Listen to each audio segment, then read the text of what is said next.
नमस्कार विद्यार्थी मित्रांनो, स्वागत आहे सर्वांचं आपल्या YouTube चॅनलवर।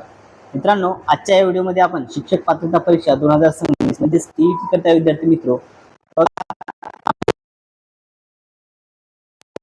2017 रोजीचा हा पेपर असणार आहे। तर या पेपरमधील विद्यार्थी मित्रो आपण मराठी व्याकरणाचे प्रश्न आजच्या या व्हिडिओमध्ये अभ्यासणार आहोत। ओके, बघा, मराठी व्याकरणाचे एकूण 30 प्रश्न आजच्या या व्हिडिओमध्ये असणार आहेत विद्यार्थी मित्रो। आगामी परीक्षेमध्ये तुम्हाला नक्कीच या व्हिडिओचा फायदा होईल आणि शेवटच्या दिवसात आपल्याला फक्त असंच या ठिकाणी जे आहे या ठिकाणी सराव करायचा आहे विद्यार्थी मित्रो। ओके, चला, व्हिडिओ आवडल्यास सर्वांनी व्हिडिओ लाईक करायचा आहे आणि चॅनलला सबस्क्राईब करायचं आहे। चला तर मग व्हिडिओला सुरुवात करूया। या ठिकाणी बघा विद्यार्थी मित्रो, पहिला प्रश्न आपल्या स्क्रीनवरती आहे। प्रश्न काय आहे बघा, या ठिकाणी खालीलपैकी अतिशय क्रोध किंवा चीड या भावनेतून कोणता रस निर्माण होतो। बघा, खालीलपैकी अतिशय क्रोध किंवा चीड या भावनेतून कोणता रस निर्माण होतो असा प्रश्न आपल्याला विचारण्यात आलेला आहे। कोणता रस निर्माण होणार या ठिकाणी विद्यार्थी मित्रो? रौद्र, बिभस्त, अद्भुत की करुण? तर विद्यार्थी मित्रो, अतिशय क्रोध आणि चीड म्हटलेला आहे। तर क्रोध आणि चीड यामधून कोणता रस निर्माण होत असतो? तर यामधून रौद्र रस निर्माण होतो। ऑप्शन नंबर 1 रौद्र हे आपल्या प्रश्नाचं योग्य उत्तर आहे। ओके, कोणता रस निर्माण होतो? तर रौद्र रस या ठिकाणी क्रोध आणि चीड या भावनेतून निर्माण होत असतो। आता बघा विद्यार्थी मित्रो, रौद्र रस जो आहे या ठिकाणी आपल्याला माहीत आहे की या ठिकाणी बघा, सह्याद्रीतील वनराजांनो या कराहंतुनी आज पुढे रक्त हवे जर स्वातंत्र्यतेला रक्ताचे पडतील सडे, हा झाला रौद्र रस। यानंतर पुढचा जो रस आहे विद्यार्थी मित्रो, बिभस्त रस। आता बिभस्त रसामध्ये काय येतं? यामध्ये किसळ। ओके, बघा, या ठिकाणी किसळाची जी भावना असते त्यामध्ये छी, ओके, छी, किती घाण असं आपण म्हणतो, हे बिभस्त रस। ओके, किसळवाना प्रकार, ट्वीट, तिरस्कार। ओके, किसळ असो, ट्वीट असो किंवा तिरस्कार हा जो घटक आहे तर हे सर्व जे आहेत हे यामधून येतात विद्यार्थी मित्र। ओके, त्यानंतर अद्भुत रस। अद्भुत रसामध्ये काय असतं? यामध्ये परिकथा असो, ओके, विस्मय कथा, परिकथा, अरेबियन नाईट्स, राक्षसांच्या गोष्टी ज्या आहेत यामध्ये अद्भुत रसामध्ये येतात। आणि करुण रस यामध्ये विद्यार्थी मित्रो दया, ओके, एक म्हणजे दया आणि सगळ्यात महत्त्वपूर्ण म्हणजे बघा, सगळ्यात महत्त्वपूर्ण म्हणजे शोक। ओके, हृदयदावक घटना, शोक, हृदयदावक घटना याचा समावेश जो यामध्ये होत असतो। ओके, बघा, हे कोण बोलले बोला, राजहंस माझा निजला, हे झाले करुण रसाचे उदाहरण। ओके, चला, यानंतर नेक्स्ट क्वेश्चन घेऊया। पुढील प्रश्न बघा विद्यार्थी मित्रो, काय आहे? आभाळ या नामाचे योग्य विशेषण ओळखा। आभाळ या नामाचे योग्य विशेषण आपल्याला ओळखायचं आहे। काय असणार आहे आभाळ या नामाचं योग्य असं विशेषण विद्यार्थी मित्र? बघा, थंडगार, निरभ्र, अभ्र की अंबर? तर विद्यार्थी मित्र, आपण आभाळाला काय म्हणतो? आभाळ कसं असतं? तर आभाळ निरभ्र आभाळ म्हणतो। काय म्हणतो? निरभ्र आभाळ। त्यामुळे ऑप्शन नंबर 2 निरभ्र हे आपल्या प्रश्नाचं योग्य असं उत्तर आहे। ओके, चला, यानंतर पुढील प्रश्न घेऊया। पुढचा प्रश्न बघा, मधु लाडू खात असे या वाक्यातील काळ ओळखा। मधु लाडू खात असे या वाक्यातील काळ आपल्याला ओळखायचा आहे। बघा विद्यार्थी मित्र, या ठिकाणी खात असे म्हटले आहे, असेवरून या ठिकाणी एक लक्षात येतं, ते वाक्य झालं भूतकाळी। ओके, वाक्य काय झालं? तर भूतकाळी वाक्य झालं। त्यामुळे इतर वाक्य ऑप्शन जे आहे या ठिकाणी जागेवर एलिमिनेट होतात। त्यामुळे रीती भूतकाळ, ओके, काय तर रीती भूतकाळ हे आपल्या प्रश्नाचं योग्य असं उत्तर आहे। मधु लाडू खात असे हे रीती भूतकाळाचं वाक्य आहे। त्यानंतर पुढचा प्रश्न बघा विद्यार्थी मित्र, पुढील प्रश्न आपल्या स्क्रीनवरती आहे। प्रश्न काय बघा, मनु अंतर या पोट शब्दापासून तयार होणारा अचूक शब्द ओळखा। ओके, बघा, मनु अधिक अंतर, काय म्हटलं आहे? मनु अधिक अंतर, तर यापासून तयार होणारा कोणता होतो विद्यार्थी मित्र? या ठिकाणी बघा, नु आणि अ हे या ठिकाणी मिळून या ठिकाणी मन्वंतर हा शब्द तयार होतो। कोणता तयार होतो? मन्वंतर हा शब्द तयार होतो। त्यामुळे या ठिकाणी ऑप्शन नंबर 2 मन्वंतर हे आपल्या प्रश्नाचं योग्य असं उत्तर आहे। ओके, चला विद्यार्थी मित्र, व्हिडिओ आवडल्यास सर्वांनी व्हिडिओला लाईक करायचं आहे आणि जर तुम्ही अजूनही आपल्या चॅनलला सबस्क्राईब केलं नसेल तर सर्वांनी आपल्या चॅनलला सबस्क्राईब करायचं आहे विद्यार्थी मित्र। यानंतर पुढचा प्रश्न बघा, पुढील प्रश्न काय?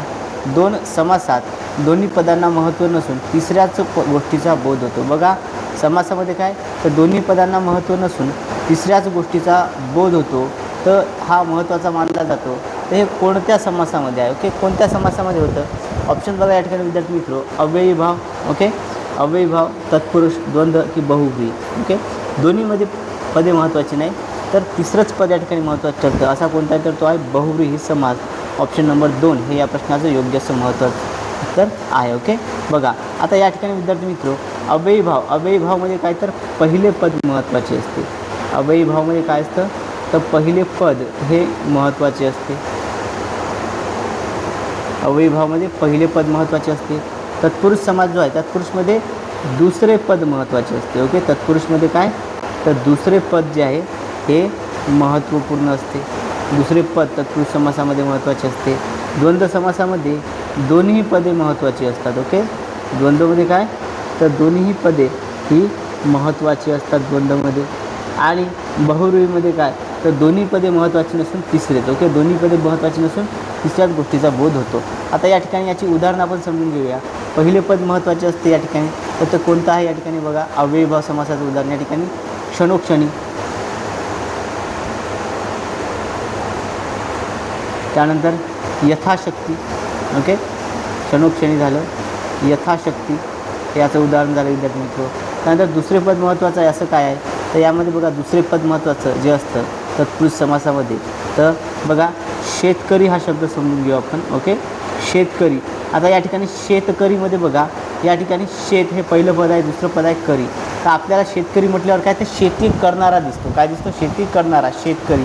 म्हणजे या ठिकाणी दुसरे पद महत्त्वाचे आहे. आणि दोन्ही पदं महत्त्वाची नसून महत्त्वाची असणारे कोणतं आहे तर या ठिकाणी बघा भाऊ बहीण, आई वडील, आई वडील. ओके, हे दोन्ही पदे महत्त्वाची आहे. भाऊ बहीण. ओके, हे आहे द्वंद्व समास. आणि बहुव्रीही दोन्ही पदे महत्त्वाची नसून तिसराच या ठिकाणी असतो. तर असा कोणता आहे तर बघा या ठिकाणी वक्रतुंड. ओके, वक्रतुंड असा कोण आहे बघा, वक्रतुंड आहे असं कोण आहे तर गणपती. ओके, वक्र असे तुंड आहे असा कोण तर गणपती. या ठिकाणी तिसऱ्याच पदाचा बोध होतो. त्यामुळे ऑप्शन नंबर 4 बहुव्रीही हे आपल्या प्रश्नाचं योग्य असं उत्तर आहे. यानंतर पुढील प्रश्न बघा. पुढचा प्रश्न काय, तेजोनिधी या शब्दाचा समानार्थी शब्द ओळखा. ओके, तेजोनिधी या शब्दाचा समानार्थी शब्द आपल्याला ओळखायचा आहे. बघा दिनमणी, चंद्रमणी, राजमणी की रत्नाकर. तर तेजोनिधी या शब्दाचा समानार्थी शब्द कोणता आहे विद्यार्थी मित्र तर तो आहे दिनमणी. ऑप्शन नंबर 1 हे या प्रश्नाचं योग्य असं उत्तर आहे. ओके, दिनमणी हे आपल्या प्रश्नाचं योग्य उत्तर आहे. त्यानंतर पुढील प्रश्न घेऊया. पुढचा प्रश्न बघा विद्यार्थी मित्र काय आहे, विरुद्धार्थी शब्दांची अचूक नसलेली जोडी कोणती. ओके, अचूक नसलेली म्हटलेलं आहे कोणती आहे मग या ठिकाणी बघा, सुपुत्र कुपुत्र अगदी बरोबर आहे. कृतज्ञ कृतज्ञ ही बरोबर आहे. द्वेष मत्सर खालीवर ही बरोबर आहे. द्वेष आणि मत्सर ही या ठिकाणी काय ही जोडी चुकीची आहे, आपल्याला ओळखायला काय चुकीचीच. त्यामुळे ऑप्शन नंबर 3 हेच आपल्या प्रश्नाचं योग्य असं उत्तर आहे. द्वेष आणि मत्सर ही विरुद्धार्थी नसून ही समानार्थी जोडी झाली. ओके, समानार्थी जोडी या ठिकाणी ही झाली. यानंतर पुढील प्रश्न घेऊया. पुढचा प्रश्न बघा, अचूक शब्द निवडा. ओके, अचूक शब्द ओळखायचा आहे. आशीर्वाद हा शब्द आहे विद्यार्थी मित्र. या टाईपचा प्रश्न आपल्याला 100% परीक्षेमध्ये विचारला जात असतो. अचूक शब्द बघा, आशीर्वाद, आशीर्वाद, आशीर्वाद आणि आशीर्वाद. यापैकी अचूक शब्दामध्ये आशी, शीची विलांटी का असते नेहमी दीर्घ असते. शीची विलांटी नेहमी दीर्घ असते. त्यामुळे शीची विलांटी दीर्घ असणारा आणि जो रफार आहे हा वावरती असतो. त्या ठिकाणी ऑप्शन नंबर 3 आशीर्वाद हे आपल्या प्रश्नाचं योग्य उत्तर आहे. त्यानंतर पुढचा प्रश्न बघा विद्यार्थी मित्र. पुढील प्रश्न काय, म्हण पूर्ण करायची आहे. नावडतीचे. ओके, नावडतीचे या ठिकाणी काय पाय अळणी, मीठ अळणी, मीठ गोड की शब्द गोड. तर नावडतीचे काय असतं तर मीठ अळणी असतं. नावडतीचं मीठ देखील अळणी लागायला लागतं अशी ही म्हण आहे. ओके, म्हणजे एखादी व्यक्ती आपल्याला आवडत नाही तर त्याचं आपल्याला काय चांगले गुण देखील आपल्याला काय दोषपूर्ण वाटायला लागतात. त्यामुळे ना आवडतीचे मीठ अळणी हे या प्रश्नाची या म्हणीची योग्य अशी म्हण आहे. ओके, चला यानंतर पुढील प्रश्न बघा विद्यार्थी मित्र. जेव्हा मी जात चोरली या कथासंग्रहाचे लेखक कोण आहेत. जेव्हा मी जात चोरली. ओके, बघा विद्यार्थी मित्र IMP असा प्रश्न आहे. जेव्हा मी जात चोरली म्हटलेला आहे तर या कथासंग्रह कोणाचा आहे. अण्णाभाऊ साठे, वि स खांडेकर, डॉक्टर बाबासाहेब आंबेडकर आणि बाबूराव बागुल.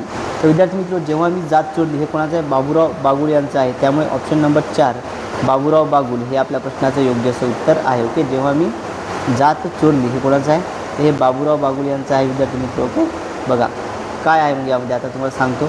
बघा या ठिकाणी आपण समजून घेऊया. अण्णाभाऊ साठे. ओके, बाबूराव बागुलचे अण्णाभाऊ साठे यांची कोणती येते तर अण्णाभाऊ साठेंची आहे विद्यार्थी मित्र फकीरा. ओके, अण्णाभाऊ साठेंची कोणती येते फकीरा ही कादंबरी आहे. त्यानंतर वि स खांडेकर. ओके, वि स खांडेकर विष्णू सखाराम खांडेकर यांची आहे ययाती. विष्णू सखाराम खांडेकरांची कोणती आहे ययाती हा कथासंग्रह आहे त्यांचा. त्यानंतर अजून कोणता आहे तो ओके त्यांचा कीचकवध देखील आहे. ययातीनंतर कोणता आहे कीचकवध हा देखील येतो विद्यार्थी मित्र. यानंतर बाबूराव बागल यांचं आपल्याला माहीत आहे, जेव्हा मी जात चोरली, आणि अजून एक आहे तो कोणता आहे तर मरण स्वस्त होत आहे. कोणता आहे? मरण स्वस्त होत आहे.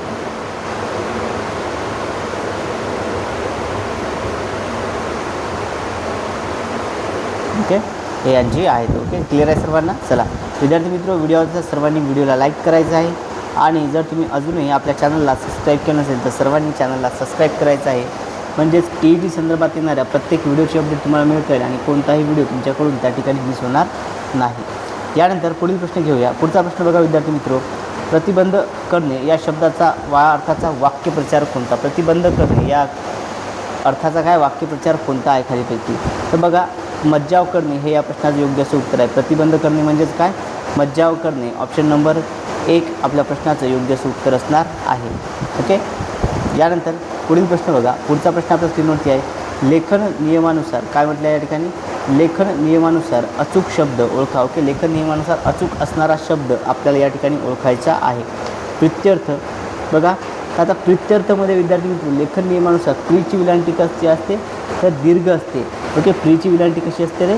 तर दीर्घ असते. या ठिकाणी प्रीची विलांटी रस वाढणारे जे काही प्रकार आहेत ते या ठिकाणी एलिमिनेट करून घ्यायचे. हे 2 या ठिकाणी कटले. ओके, आणि बघा आता प्रित्यर्थ तर रफार जो असतो हा थ वरती येतो, इथे नाही आहे. ओके, इथे काय या ठिकाणी प्रीचे आहे मात्र रफार काय थ वरती नाही, त्यामुळे हे ऑप्शन देखील कटलं.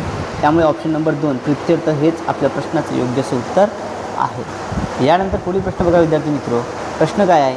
कोणत्या 2 विभक्तीमध्ये प्रत्यय जे असतात ते सारखे असतात? ओके, कोणत्या 2 विभक्तींचे प्रत्यय हे सारखे आहेत? ओके, बघा विद्यार्थी मित्र, प्रथमा द्वितीया, तृतीया चतुर्थी, द्वितीया चतुर्थी आणि प्रथमा संबोधन. आपल्या सर्वांना माहिती आहे की कोणत्या 2 विभक्तीचे प्रत्यय सारखे असतात? तर द्वितीय आणि चतुर्थी या 2 विभक्तीचे जे हे आहेत, ओके, काय तर प्रत्यय हे समान आहेत. ओके, याचे काय तर प्रत्यय समान आहेत. कोणकोणते आहेत बघा, या ठिकाणी प्रत्यय देखील तुम्हाला सांगतो. बघा, प्रत्यय काय आहेत? स, ला, ते. ओके, कोणते आहेत? स, ला, ते आणि स,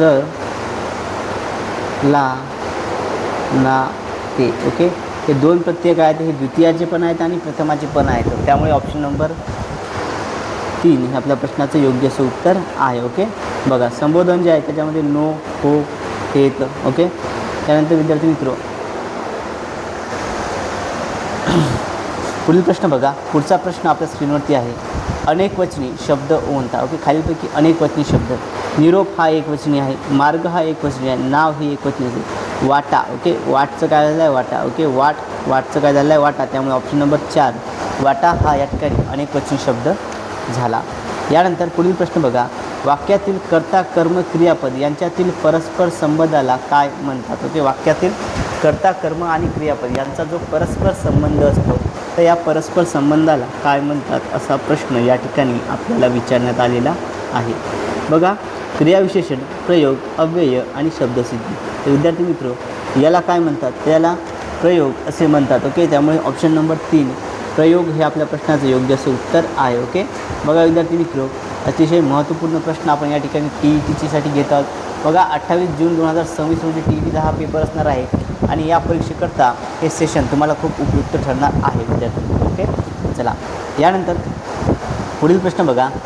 शाहिरी काव्यात, ओके, काय म्हटलं या ठिकाणी पहा, शाहिरी काव्यात प्रामुख्याने कोणत्या 2 रचना प्रकारांचा समावेश होतो? ओके, बघा, शाहिरी काव्यामध्ये कोणत्या 2 रचना प्रकारांचा समावेश होतो?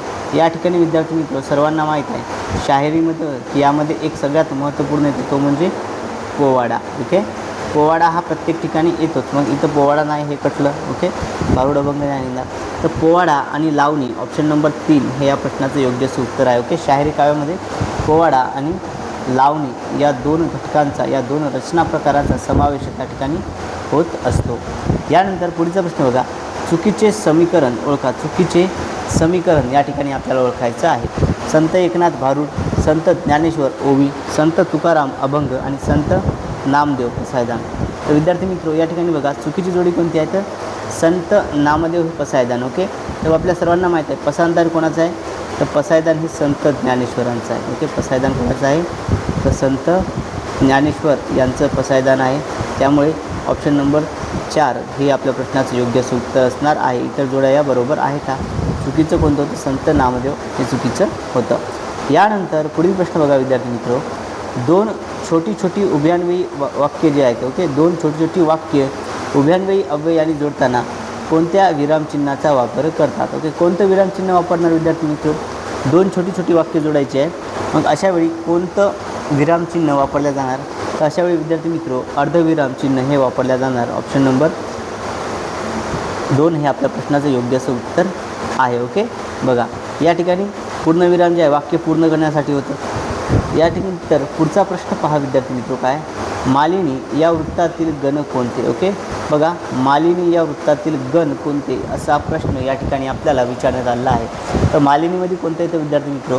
तर मालिनी या वृत्तामध्ये विद्यार्थी मित्र न न म य य. ओके, न न म य य हे येतं. त्यामुळे ऑप्शन नंबर 2 या ठिकाणी न न म य य हे या प्रश्नाचं योग्य असं उत्तर आहे. ओके, चला यानंतर पुढील प्रश्न घेऊया. पुढचा प्रश्न बघा विद्यार्थी मित्र, प्रश्न काय आहे? श्रीकृष्ण नवरा. ओके, श्रीकृष्ण नवरा मी नवरी, शिशुपाल नवरा मी नवरी. ओके, बघा या ठिकाणी विद्यार्थी मित्र या ठिकाणी नवरी नवरी हा शब्द आपल्याला दोनदा दिसतोय. ओके, मग बघा हा कोणता अलंकार आहे? हा अलंकार कोणता आहे? अभ्यंगश्लेष, अर्थांतरध्यास, उत्प्रेक्षा की सभ्यंगश्लेष? ओके, तर बघा विद्यार्थी मित्र हा या ठिकाणी काय म्हटलं आहे? तर हा अलंकाराचा प्रकार आहे. मात्र या ठिकाणी उपप्रकार आपल्याला ओळखलेली आहेत. ओके, हा कोणता अलंकार झाला? तर हा श्लेष अलंकार झाला. ओके, श्लेष अलंकार. आणि त्यामध्ये जर म्हटलं तर हा या ठिकाणी अभ्यंगश्लेष ऑप्शन नंबर 1 हे या प्रश्नाचं योग्य असं उत्तर आहे. ओके, श्लेष अलंकाराचा हा प्रकार झाला. श्लेष अलंकारामध्ये काय? तर एकच शब्द काय असतो? तर शब्द जो आहे एकच शब्द हा 2 अर्थाने वापरला जातो. ओके, एकच शब्द काय होतो? हा 2 अर्थाने वापरला जातो. अर्थांतरध्यासमध्ये काय आहे विद्यार्थी मित्र? तर विशेषवरून सामान्य. ओके, अर्थांतरध्यासमध्ये काय? विशेषवरून सामान्य.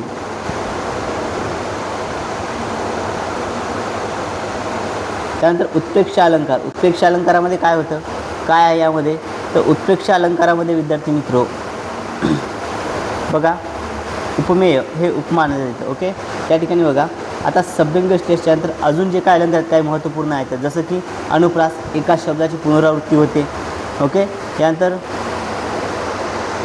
श्लेषमध्ये बघा मेघा तू सर्वांना जीवन देतोस, या ठिकाणी 2 अर्थाने एक शब्द वापरला गेला आहे. त्याच्यामुळे हे अभ्यंगश्लेष हे या प्रश्नाचं योग्य असं उत्तर आहे. यानंतर पुढील प्रश्न बघा, सुप्रसिद्ध कवी ग्रेस. ओके, सुप्रसिद्ध कवी कोण? ग्रेस यांचे नाव आहे. ओके, कवी ग्रेस यांचे काय नाव आहे बरं? माणिक गोडघाटे, सीताराम गोडघाटे, मिथिला गोडघाटे की राघव गोडघाटे? तर ग्रेस हे कोणाचं आहे? माणिक गोडघाटे यांचं आहे. ओके, ग्रेस यांनाच ग्रेस या नावाने ओळखल्या जाते विद्यार्थी मित्र. माणिक गोडघाटे यांना ग्रेस या नावाने ओळखल्या जाते. मग आता आपल्या परीक्षेच्या दृष्टिकोनातून इतर काही लेखक आहेत ते देखील आपण समजून घेऊया विद्यार्थी मित्र. बघा यामध्ये केशव कुमार. ओके, केशव कुमार, त्यानंतर केशवसूत ही काही टोपण नावे आहेत त्याची परीक्षेच्या दृष्टिकोनातून महत्त्वपूर्ण आहेत. ओके, त्यानंतर कुसुमाग्रज, केशव कुमार, केशवसूत, कुसुमाग्रज, गोविंदग्रज,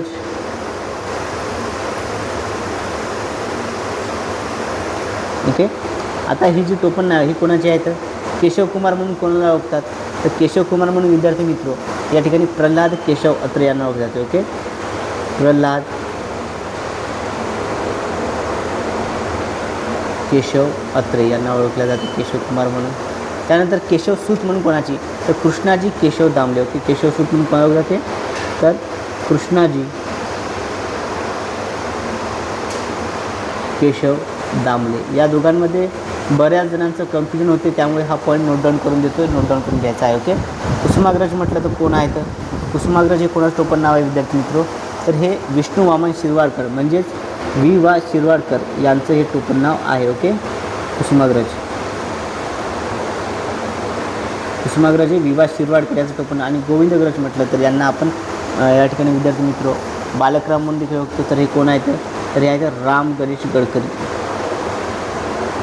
ओके, राम गणेश गडकरी हे यांचं पूर्ण नाव आहे. ओके, चला बघा विद्यार्थी मित्र, परीक्षेच्या दृष्टिकोनातून या ठिकाणी महत्त्वपूर्ण पॉईंट मी तुम्हाला सांगितलेलं आहे. तर म्हणजे जर तुम्हाला परीक्षेमध्ये या टाईपची जर विचारता आली तर ठिकाणी तुमचं चुकणार नाही. ओके, चला व्हिडिओ आवडते तर सर्वांनी व्हिडिओला लाईक करायचं आहे. आणि जर तुम्ही अजूनही आपल्या चॅनलला सबस्क्राईब केलं नसेल आणि जर तुम्ही TET 2026ची तयारी करत असाल तर सर्वांनी आपल्या चॅनलला सबस्क्राईब करायचं आहे. ओके, बघा संबोधनयुक्त शब्दरूप कोणते? ओके, खालीलपैकी संबोधनयुक्त शब्दरूप कोणतं आहे? देवी, देव, देवता की देवांनो? तर बघा विद्यार्थी मित्रो, या ठिकाणी संबोधनामध्ये मी तुम्हाला सुरुवातीला सांगितलं होतं की नो आणि हो हे या ठिकाणी प्रत्यय वापरले जातात. त्यामुळे देवांनो ऑप्शन नंबर 4 हे आपल्या प्रश्नाचं योग्य असं उत्तर आहे. त्यानंतर पुढील प्रश्न बघा, ढग दाटून आल्यामुळे, ओके, ढग दाटून आल्यामुळे पाऊस पडण्याची शक्यता आहे. आता जर ढग दाटून आले तर अशावेळी काय होतो? पाऊस हा पडतो. ओके, ढग दाटून आले तर काय होतो? पाऊसच पडत असतो.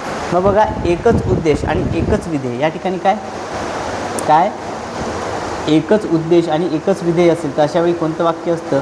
तर अशावेळी विद्यार्थी मित्रो ते वाक्य असतं केवल वाक्य. त्याच्यामुळे ऑप्शन नंबर 2 केवल वाक्य हे या प्रश्नाचं योग्य असं उत्तर आहे. ओके, बघा जसं की सूर्य रोज पूर्वेला उगवतो. ओके, हे एक याचं येतं.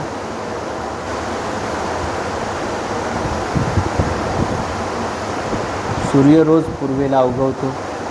ओके, मिश्र वाक्य काय? तर एक वाक्य प्रधान आणि दुसरं वाक्य गौण असतं की माझा विश्वास आहे की मी नक्कीच पास होईल. त्यानंतर संयुक्त वाक्यामध्ये काय असतं विद्यार्थी मित्र? 2 किंवा अधिक केवळ वाक्य प्रधान सूचकत्व उभयान्वयी अव्ययान जोडलेली असतात. जसं की आणि, व, शिवाय, अथवा, परंतु हे यांनी जोडलेली असतात. ओके, चला यानंतर पुढील प्रश्न घेऊया. पुढचा प्रश्न बघा विद्यार्थी मित्र काय आहे? अनुक्रम या शब्दातील उपसर्ग ओळखा. ओके, अनुक्रम या शब्दातील उपसर्ग आपल्याला ओळखायचा आहे. ओके, बघा अनु. आता विद्यार्थी मित्र या ठिकाणी बघा उपसर्ग म्हणजे काय? उपसर्ग जे असतात, ओके, उपसर्ग आणि प्रत्यय हे घटक समजून घेऊया. ओके, उपसर्ग आणि प्रत्यय ही कन्सेप्ट आपण समजून घेऊ. उपसर्ग काय असतात? हे शब्दाच्या पूर्वी किंवा अगोदर लावले जातात. ओके, उपसर्ग काय असतात? हे शब्दाच्या पूर्वी किंवा अगोदर लावले जातात आणि प्रत्यय हे नंतर, ओके, नंतर किंवा शेवटी असतात. मग बघा या ठिकाणी आपल्याला काय विचारलेलं आहे? उपसर्ग ओळखायचा आहे. मग पूर्वीचा शब्द अणूचं कोणता असणार आहे? मग या ठिकाणी अणू हा असणार आहे. ओके, उपसर्ग काय? अणू. मग क्रम हा काय झाला? तर क्रम हा विद्यार्थी मित्र या ठिकाणी काय झाला? तर हा प्रत्यय झाला. ओके, क्लिअर आहे सर्वांना? चलो यानंतर नेक्स्ट क्वेश्चन बघा विद्यार्थी मित्र काय? वडील मंडळीस पत्र लिहिताना अचूक मायना कोणता आहे? ओके, बघा वडील मंडळीस पत्र लिहायचं आहे तर अशावेळी अचूक मायना कोणता असायला हवा?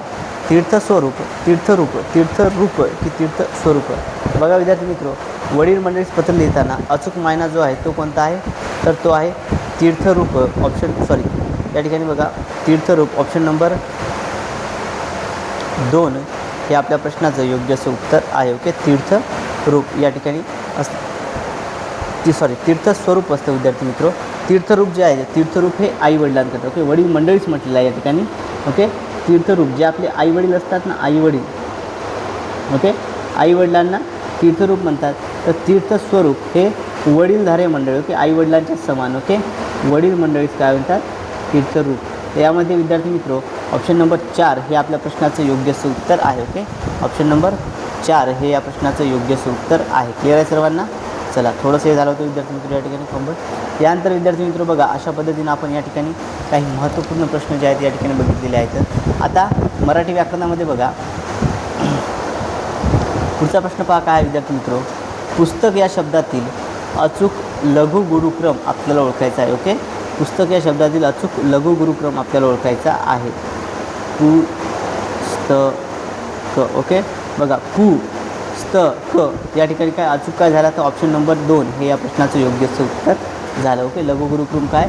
लघु गुरु असा हा क्रम आहे.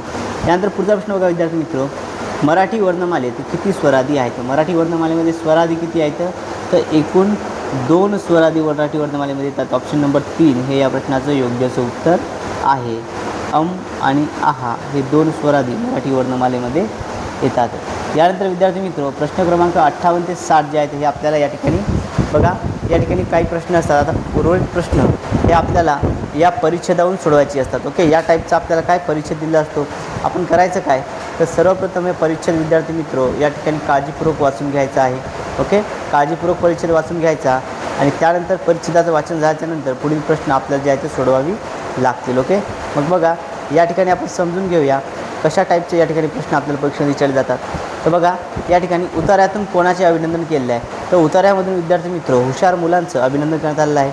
ओके, बघा हुशार मुलांचं आहे का, या ठिकाणी हुशार मुलांच्या पालकांचं केलेलं आहे, त्यामुळे हुशार मुलांच्या पालकांचे असं या ठिकाणी उत्तर असणार आहे. हुशार मुलांचं आहे का, नाही. तर यामधून जे आहे हुशार मुलांचे पालक, या ठिकाणी प्रिंट मिस्टेक झालेलं आहे. तर हुशार मुलांच्या, ओके, हुशार मुलांच्या पालकाचे अभिनंदन हे करण्यात आलेलं आहे. यानंतर बघा चव चाखणे याचा अर्थ काय. तर या ठिकाणी चव चाखणे म्हणजे काय, पदार्थावर ताव मारणे, तोंडाला पाणी सुटणे, अनुभव घेणे की तृप्त होणे. तर चव चाखणे म्हणजे काय, तर अनुभव घेणे. ऑप्शन नंबर 3 हे या प्रश्नाचं योग्य असं उत्तर आहे. त्यानंतर राष्ट्रीय संपत्ती म्हणून कोणाचा उल्लेख केला आहे. तर राष्ट्रीय संपत्ती म्हणून या ठिकाणी विद्यार्थी मित्र कोणाचा उल्लेख करण्यात आलेला आहे. तर या ठिकाणी बुद्धिमान व कल्पक मुलांचा उल्लेख करण्यात आलेला आहे, त्यामुळे ऑप्शन नंबर 1 हे या प्रश्नाचं योग्य असं उत्तर आहे. ओके, बघा विद्यार्थी मित्र अशा पद्धतीने आपण मराठी व्याकरणाचे एकूण 30 प्रश्न आपल्या या व्हिडिओच्या माध्यमातून घेतलेले आहेत. सर्वांना विद्यार्थी मित्र व्हिडिओ आवडला तर सर्वांनी व्हिडिओला लाईक करायचं आहे आणि जर तुम्ही अजूनही आपल्या चॅनलला सबस्क्राईब केलं नसेल तर सर्वांनी चॅनलला सबस्क्राईब करायचं आहे. आणि जर तुम्हाला ही PDF डाउनलोड करायची असेल तर PDF डाउनलोड करण्याकरता आपलं टेलिग्राम चॅनल तुम्ही जॉईन करायचं आहे, ज्याची लिंक या व्हिडिओच्या डिस्क्रिप्शन बॉक्समध्ये दिलेली आहे. ओके, चला मित्रांनो आजच्या या व्हिडिओमध्ये एवढंच. भेटूया आता पुढच्या व्हिडिओमध्ये. Thank you so much.